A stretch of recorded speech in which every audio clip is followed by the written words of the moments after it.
Assalamualaikum warahmatullahi wabarakatuh. Terima kasih kami ucapkan kepada para sobat Javanika yang telah mendukung kami hingga saat ini. Dan tentunya jangan lupa untuk like, share, dan subscribe, serta nyalakan lonceng.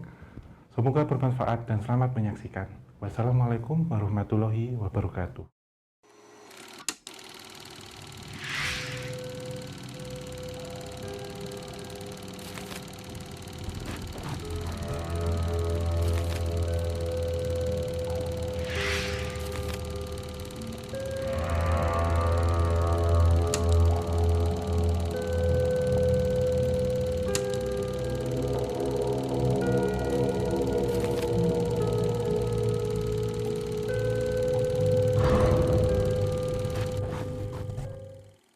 Halo Sobat Javanika dimanapun kalian berada.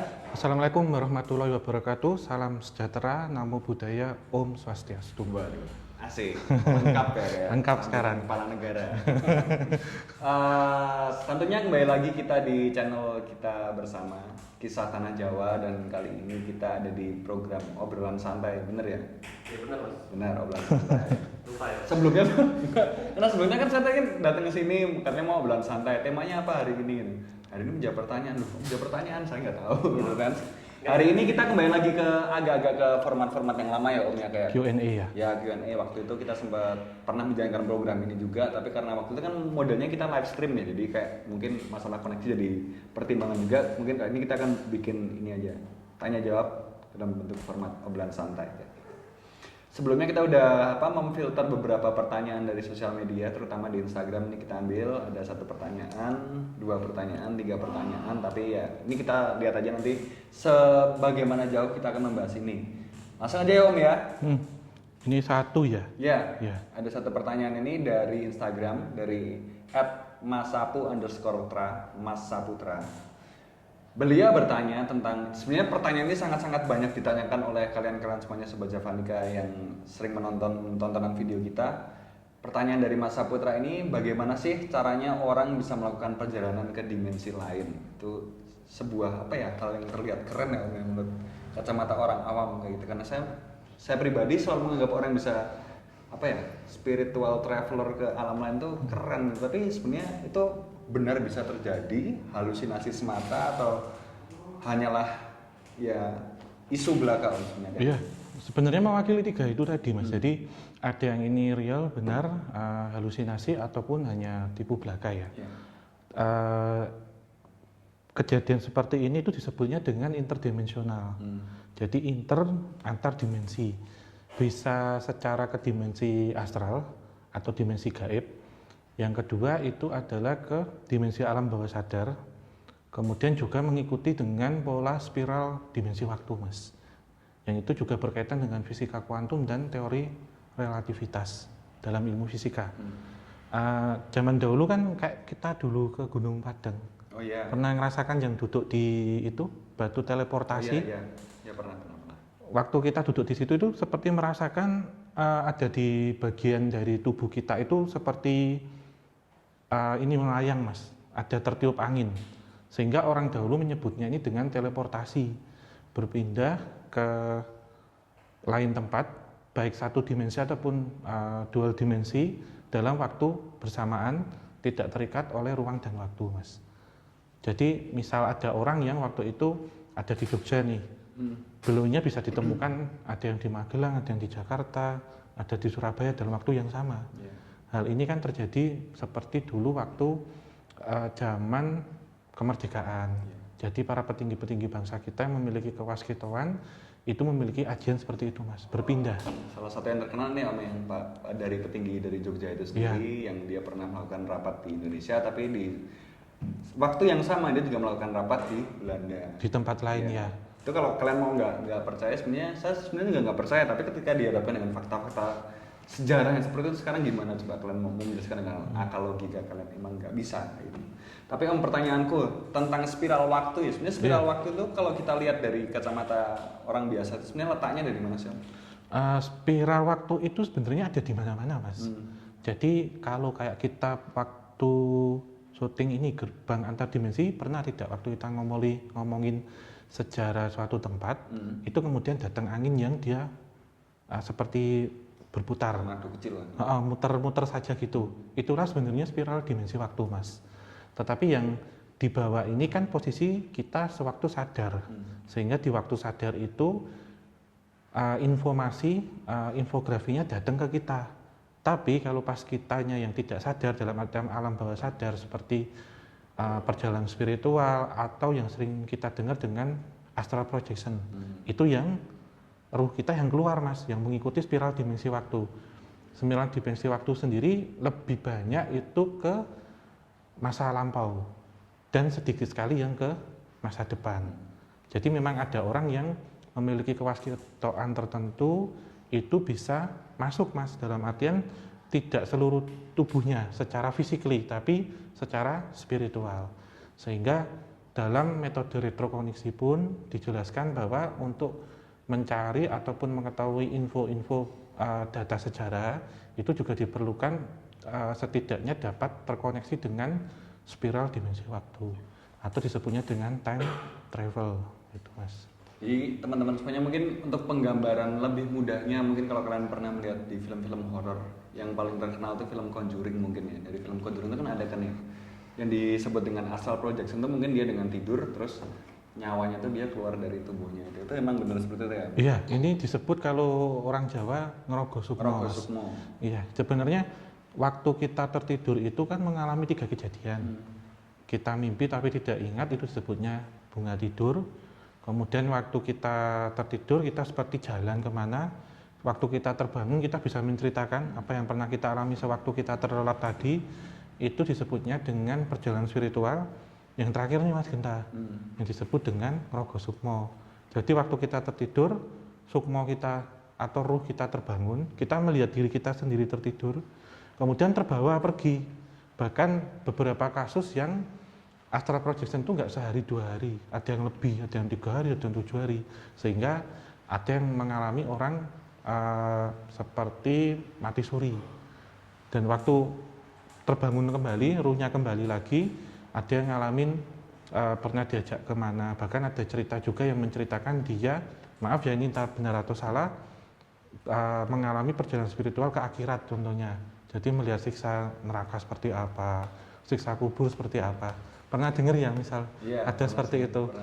Saya sih pernah membaca sebuah artikel dulu, itu ada seorang perempuan yang dahulunya maaf ya dalam melakoni ibadah itu ya intinya kiri lah gitu. Kemudian mengalami kecelakaan, tenggelam, waktu ditemukan sudah meninggal. Tapi waktu mau dimakamkan saat diazani pas dilihat terbangun lagi, masih hidup lagi. Dan setelah ditanyain kenapa kamu tadi gini-gini, saya sewaktu tadi tertidur katanya, saya seperti didatangin sesosok bercahaya yang mengajak saya untuk melihat siksa kubur seperti apa, siksa akhirat itu seperti apa. Jadi orang ini kemudian jadi penceramah, Mas, akhirnya. Tapi sering ya Om ya, di beberapa kasus yang orang-orang mati suri itu emang kebanyakan dia setelah mati suri itu banyak mengetahui tentang kehidupan ini ya, afterlife gitu ya. Karena benar.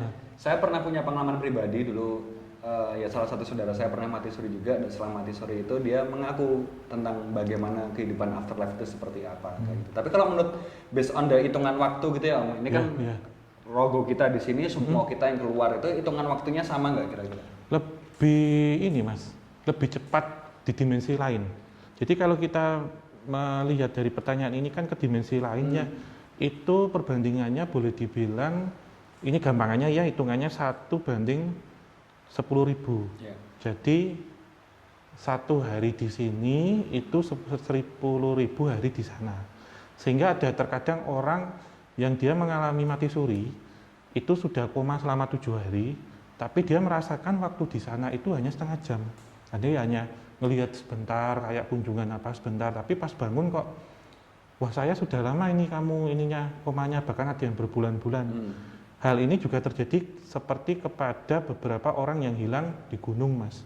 Hilang di gunung, hilang di hutan, bahkan ada yang hilang di gua, di laut gitu. Itu waktu ketemu biasanya orangnya linglung. Tapi waktu ditanyain contohnya saya ambil pendaki yang di gunung nih, Mas. Yang beberapa pertengahan tahun ini yang sempat heboh ya, anak hilang itu. Diceritakan bahwa si pendaki ini dia awalnya tersesat, kemudian ingin mencari makan di warung, itu menemukan warung kemudian jajan di situ. Tapi dia hanya merasa 1 jam jajan karena diajak ngobrol. Tapi kenyataannya 1 bulan hilang.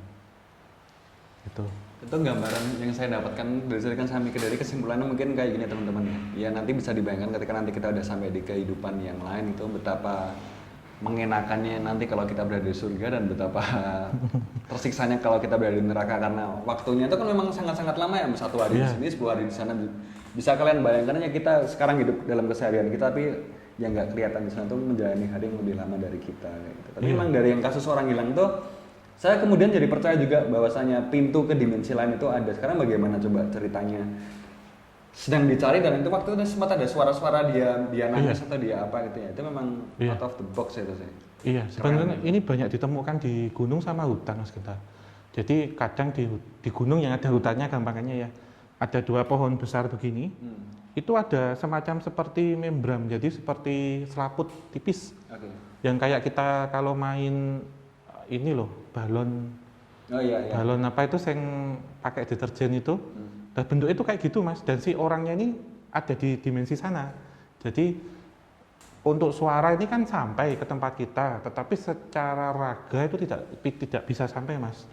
Ini sebenarnya logikanya begini Mas, kayak misal nih 1 jam nih Mas ya, Mas Genta bersama perempuan cantik itu akan merasa cepat ngobrol, bener nggak? Bener banget. 1 jam, cantik banget, pacarnya udah lama nggak ketemu, 1 jam ngobrol. Tapi bayangkan 1 menit Mas Genta berada di atas batu bara yang menyala. Rasanya lama banget. 1 menit ya, lama banget. Bener ada perbedaan tidak ini? Ini yang disebut dengan teori relativitas dari Albert Einstein. Nah, dimensi waktu dan perbedaan dimensi interdimensional itu ya relativitas Mas sebenarnya. Jadi yang ada di sini sama yang di sebelah dimensi lain itu jauh lebih lama di sana, tetapi kalau di converse ke alam kita cepat gitu perjalanannya. Jadi di sini merasakan apa ya, kita kayak ngobrol gini ya Mas ya. Ini kan ada detikannya nih, 10 menit, 15 menit. 15 menit, tapi kalau ini dikonversi ke dimensi sebelah, itu mungkin kita sudah berbulan-bulan nih Mas duduk di sini gitu modelnya. Tapi ya Om ya, ini kan berbicara tentang dimensi lain dan bilang imajinasi. Saya kan orangnya kan banyak main game ya teman-teman semuanya. Pertanyaan saya ini pertanyaan ngaco aja ya Om ya. Apakah di dimensi lain itu kan banyak pintu-pintunya Om ya? Apakah portal. Di tiap pintu portal itu ada penjaganya apa enggak? Jadi kayak nggak sebatas orang rogo sukmo terus dia jalan-jalan seenaknya bisa masuk ke sini bisa. Apa memang ada penjaganya yang dia emang ditugaskan untuk itu? Ya variasi Pak. Jadi ada yang memang ada penjaganya, jadi variatif ya, ada yang penjaganya itu seperti memasuki gerbang kawasan tertentu kerajaan. Tetapi ada yang dia modelnya kayak lumpur hisap. Jadi portable, dia bisa pindah-pindah dan terkadang bisa menghisap seseorang untuk masuk ke situ Mas. Jadi berpindah. Ini yang tidak disengaja, tetapi kalau ada yang ke dimensi astral disengaja itu seperti yang waktu pernah kita bahas ada yang laku semedi bertapa. Itu juga tujuannya untuk bisa berkomunikasi atau masuk ke dimensi sebelah gitu, dimensi lain gitu. Tapi kalau tentang kasus ini ya Om, ini tuh sebenarnya bisa dikategorikan sebagai gaib kah atau memang keajaiban sebuah semesta? Iya. Yang ini sebenarnya misteri alam semesta Mas. Iya sih. Jadi keajaiban alam semesta.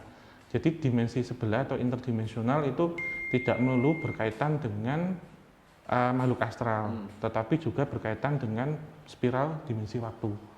Karena kan kita di dunia ini sudah bermiliar-miliar tahun ya. Selama itu kan banyak track record yang pernah terjadi apa, yang kemudian dari residual energi ini bisa terekam kembali dan menghisap siapapun yang dekat di situ Mas. Gimana teman-teman, kalian pasti semuanya juga masih setuju kan ya kalau semesta kita tuh masih banyak menyimpan misterinya gitu kan. Kalian sering lihat di YouTube apa kan 10 keajaiban semesta yang belum terpecahkan kayak gitu, sebenarnya masih banyak ya. Sebenarnya gaib tuh menurutku nggak tentang hantu-hantuan aja, nggak melulu tentang itu aja sih sebenarnya. Jadi sebenarnya kalau gaib itu logikanya kayak pola ini sih Mas, bilangan ya. 1 dibagi 0 itu berapa Mas Genta? 0. Salah. 1 bagi 0, 0 Pak. Apapun yang dibagi 0 sama dengan 0. Apa dikali? Oh dikali 0. Aduh, 1 dibagi 0 itu infinity, tak terhingga. Infinity. Jadi misal ini Mas, ada kertas nih 1 lembar. Kalau dibagi Mas Genta kan pasti dapat 1, Iya. dibagi kita setengah. Tapi kalau yang bagi di sini nggak ada, siapa Iya. yang dapat? Nah itulah gaib modelnya. Jadi logikanya dalam Make sense. logika matematika seperti itu gitu. Jadi 0, 1/0 itu ya tak terdefinisi, tak terhingga, tetapi ada yang membagi di sini. Pembilangnya 1, penyebutnya 0. Nah itulah dimensi astral atau dimensi gaib. Molekul yang nggak kelihatan. Bahasa pinternya gitu kan. Tadi saya udah terlihat bodoh, sekarang saya mau terlihat pintar. Molekul yang tidak terlihat kayak gitu. Tapi ya Om ya, kita berbicara dimensi perjalanan ke dimensi lain. Banyak kasus yang mengatakan kalau bahwasanya Rogo Sukmo segala macamnya itu ada kemungkinan dia tidak kembali. Lah itu apa sih sebenarnya yang bisa memungkinkan itu untuk tidak kembali lagi? Pertama memang terperangkap. Ini Mas, karena apa ya, terlalu dekat, terlalu lama itu kan nanti timbul rasa sayang. Iya. Disayang itu jadi nyaman. Ya kalau sudah nyaman di sana nggak mau kembali. Salah satunya itu juga. Ada yang seperti itu. Makanya jangan terlalu dekat, jangan terlalu nyaman lah di situ, nanti nggak bisa kembali. Ini sorry teman-teman, aku potong sebentar. Kalau kita melakukan perjalanan Rogo Sukmo gitu ya, ini kita sebagai pelakunya. Iya. Rogo kita udah berjalan, yang kita lihat itu apa Om? Sekitar kita tetap kelihatan kah atau udah dunia yang lain lagi? Ada yang Atau semuanya berbaur jadi satu? sebenarnya ini mix Mas, semuanya berbaur menjadi satu. Ada yang sudah ke sana melihatnya itu tempat jadi tujuannya, tetapi saat sudah di tempatnya ini selesai, mau kembali, nggak bisa. Lah itu Mas bisa ngeliat dirinya tertidur atau mengalami koma. Jadi ada yang orang yang mati suri ini ngelihat raganya ini di ruang ICU gitu, dan dia mau masuk nggak bisa, contohnya gitu. Pengalaman seperti itu gitu. Terus aku barusan mau tanya, lupa ya aku. Iya. Kita ingat dulu. Waduh, ngeblank tahun. Ngeblank tahun baru ya teman-teman, ini kan kita syutingnya lagi di apa? Malam tahun baru ya nih ya. Jadi ya agak-agak kemana gitu pikirannya, tapi ya mungkin video ini nanti akan tayang setelah tahun baru. Jadi dari Kisah Tanah Jawa, saya, Om Hao dan teman-teman semuanya mengucapkan tahun baru buat kalian semuanya. Ini di tengah-tengah aja biar kalian gitu. Terus apa tuh tadi aku Ahmed tanya tentang apa ya? Rogo Sukmo nggak bisa balik. Oh iya, saya pernah baca sebuah thread di forum online, katanya yang namanya Rogo Sukmo dan segala macamnya itu bisa direncanakan ya Om? Bisa. Bisa. Itu disengaja Mas memang. Jadi ada orang yang zaman dahulu itu untuk teleportasi, untuk apa, telekinetis contohnya, itu memang perlu posisi semedi atau bertapa, yang mana raganya ditinggal kemudian ruhnya keluar. Tetapi jelas orang yang melakukan ini yang memiliki tingkat spiritual tinggi. Jadi bisa kapan keluar, bisa kapan kembali Mas. Jadi kalau tadi yang Rogo Sukmonya, astral projection-nya tidak disengaja, itu resikonya bisa mati suri atau kebablasan. Tapi orang yang disengaja ini ya jelas, mungkin malam hari pertama dia keluar, kemudian kembali di hari ketiga gitu. Jadi sudah terplanning, ada rencana gitu. Enggak, dirimu sering nggak Om kayak perjalanan ke ini? Kalau saya, yang pengalaman saya ya Mas, yang Rogo Sukmo itu saya pernah, tapi tidak saya sengaja. Jadi waktu itu, ini singkat ya Mas, waktu saya tertidur, waktu itu pas salah satu, jadi bulan Ramadan Mas, di minggu ketiga, jadi pas malam Lailatul Qadar ya. Waktu itu saya tertidur jam 1, kemudian ruh saya itu kayak sesuatu yang keluar dari sini Mas. Jadi pertama kayak sleep paralysis dulu, seluruh tubuh kemudian dingin, baru keluar, dan saya melihat tubuh saya tertidur. Kemudian saya keluar dari kamar, itu memang ada sosok yang datang bercahaya dua-duanya, dan waktu itu mau istilahnya tak pikir mau ngajak saya, ternyata tidak. Jadi kamu kembali dulu gitu. Dan waktu saya terbangun itu pas imsak. Jadi waktu itu nggak sempat sahur gitu. Itu dari jam 1 ke jam 4 itu kan 3 jam Mas Genta. Tapi sebenarnya hanya saya keluar ke situ itu kurang lebih 1 menit lah. Seandainya saya mengikuti sosok ini mungkin ya nggak tahu ya, walau alam, bisa mati suri atau macam-macam gitu. Tapi Om sebenarnya apa namanya?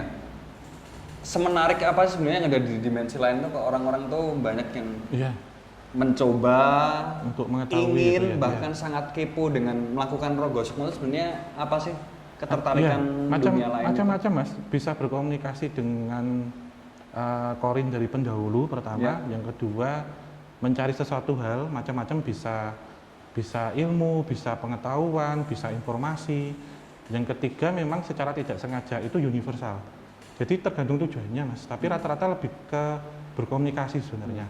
Sehingga disebut dengan interdimensional karena berpindah dimensi tidak terikat oleh ruang dan waktu. Gitu. Tapi itu bisa nggak sih kayak kita mengambil sesuatu dari dimensi lain itu? Bisa. Kan kayak mikirku gini ya, namanya dunia lain itu kan pasti kan dia banyak kekayaan yang di dalamnya nggak pernah kita tahu ya. Dunia nyata punya sumber daya alam yang sebegitu hebatnya itu.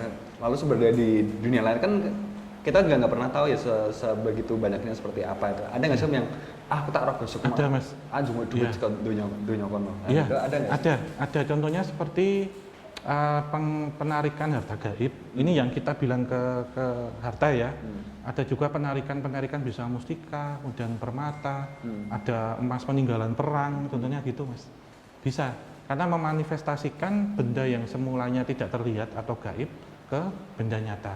Tetapi kasus-kasus ini kemudian bisa disalahartikan Mas, disalahartikan. Nanti akan kita bahas di berikutnya mungkin. Oh, kayak kasusnya itu ya, apa namanya yang waktu itu sempat viral. Ya.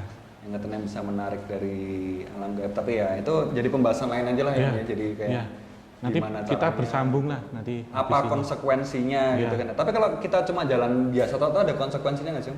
Selain nggak balik lagi gitu. Nggak ada sih Mas. Dikutuk oleh orang-orang yang nggak kelihatan, molekul-molekul yang nggak kelihatan. Iya, seandainya itu tidak disengaja, menurut saya ini aman. Saya pernah mengalami, tetapi kalau disengaja ada konsekuensinya. Selain itu juga berdampak pada psikis dan kesehatan. Dan juga bisa ini Mas, memori di otak kita kayak kan berpindah ya dari astral ke nyata itu kan mengalami molekul-molekul di kepala ataupun sel-sel otak itu bisa pecah. Beberapa yang untuk menyimpan seperti gelembung-gelembungnya memori kita di otak itu ada beberapa yang bisa pecah sehingga tidak banyak orang bisa menceritakan dengan gamblang sewaktu mengalami mati suri atau hilang gitu. Itu sih paling Mas. Jadi kayak gitu mungkin teman-teman semuanya ya. Intinya sih ya nggak usah coba-coba gitu kan. Menurut kalian ini kepo, keren, tapi menurut saya sih biasa aja. Iya. Saya nggak tertarik untuk melakukan malah Mas sebenarnya. Ya, malah kalau nggak siap ya. Nggak balik lagi, malah mau sekedar ingin tahu. Kadang tuh ketidaktahuan itu adalah sesuatu yang bagus gitu loh. Jadi nggak selamanya kita serba tahu tuh jadi apa? Bagus, karena yang maha tahu kan hanya Tuhan semata. Seperti itu teman-teman semuanya. Jadi mungkin cukup ya Om Al ya untuk penjelasan dari ini perjalanan ke dimensi lain. Mungkin untuk nextnya kita bisa berkembang lagi ke perjalanan ke dimensi lain dan mengambil harta benda kekayaan yang ada di sana itu seperti apa kayak gitu kan. Apa konsekuensinya, apa manfaatnya, dan ya apa untung ruginya lah ibaratnya. Dan kita bisa mengambil dari menarik beberapa kasus yang pernah terjadi, pernah viral juga di Indonesia, mungkin akan kita bahas di obrolan santai selanjutnya. Jadi mungkin cukup sekian buat teman-teman semuanya. Selamat tahun baru sekali lagi, semoga tahun 2020 menjadi perjalanan yang baru untuk kalian semuanya dan tentunya untuk kisah Tanah Jawa juga. Semoga makin banyak cerita yang bisa kita kulik untuk kita semuanya. Jadi cukup dari saya dan mungkin cukup juga dari Om Hao. Terima kasih sudah menonton video ini. Tetap like, subscribe, dan ini ya Mas, komentar yang positif, kritik, saran membangun. Kalau suka tetap dibagikan ya agar channel kami berkembang. Gitu. Akhir kata, wabillahi taufik wal hidayah. Wassalamualaikum. Salam sejahtera. Semoga semua makhluk berbahagia. Om Santi Santi Santi Om. Assalamualaikum warahmatullahi wabarakatuh. Terima kasih teman-teman semuanya.